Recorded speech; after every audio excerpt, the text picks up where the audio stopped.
Revisit a very important topic. It was the first episode I created. It was about stop using specific words. Now, recently I caught myself out. I was around a group of friends and the word rape was used in a joking sense. And usually I'll call myself out and I'll make a stand and say, hey man, don't use that word.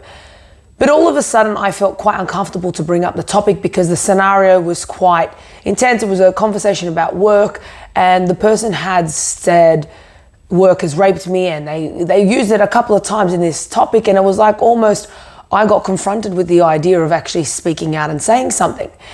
Now, I had to call bullshit and I had to really ground myself for a moment and realize that this is not good enough.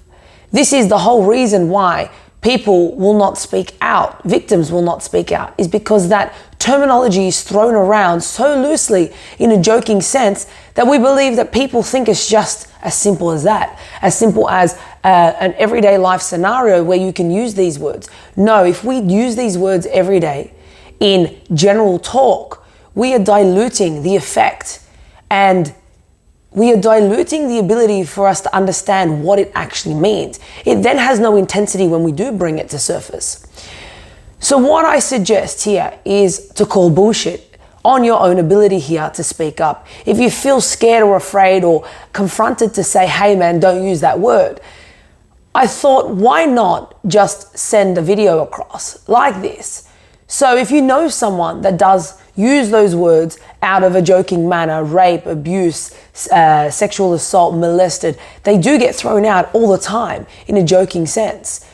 And if you feel uncomfortable to discuss it with them on the spot, send them this video. Let them just have a look. Let them realize that, hey, maybe there's something wrong here. Maybe I shouldn't be doing that.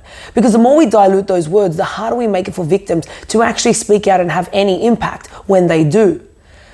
So what I suggested to myself was, well, I'm going to do this video and I'm actually going to send it to the person or to the people that made me feel uncomfortable to speak out, because I felt in that moment that they just thought it was a joking term. And the reality is, it's not. Now, you're responsible for what you know, not what you don't know. So I don't hold it against the person if they don't understand or don't understand what the severity of using that word means. But once they do know, I will hold them responsible and accountable. And I have watched this over time. For people that did watch my first video, that did come out to me and say, hey, I apologize if I've ever used that word, I always said to them, it's not about what you did, it's about what you do moving forward.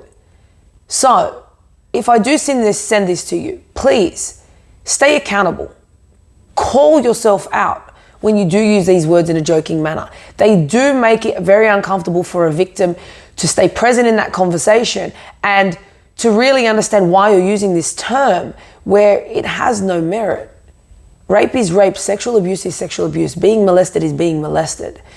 And if you're not sure the definitions of those, I'm sure you can revisit my first few videos that explain to you what they exactly are in their quite deep and dark descriptions. So don't use them out of context. Use them where they matter so their impact stays. The more we have this conversation, the more we allow for the true victims to come out and speak. And I know some people are going to go, oh, but it's just a word. But sometimes that's the only way we have to communicate. And those words are very important. Those words are very powerful.